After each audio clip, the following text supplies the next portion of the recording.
मुल्क भर में ईद का तीसरा रोज इख्तिताम के करीब है। शहरियों ने दिन भर खूब सैर व तफरी की, दावतों और मेल जुल का सिलसिला जारी रहा।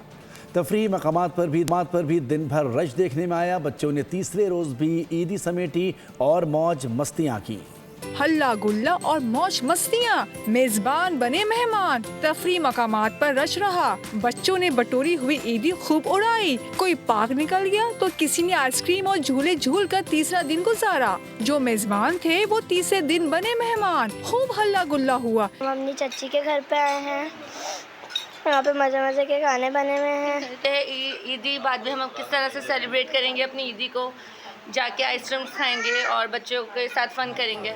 बिरयानी, कोरमा, निहारी के साथ साथ कबाब और मीठे पर भी खूब हाथ साफ किए गए। ईद के चौथे रोज तालीमी इदारे और दफातर मामूल के मुताबिक खुले रहेंगे। सब्सक्राइब करें और बेल दबाएं ताकि कोई खबर रह न जाए।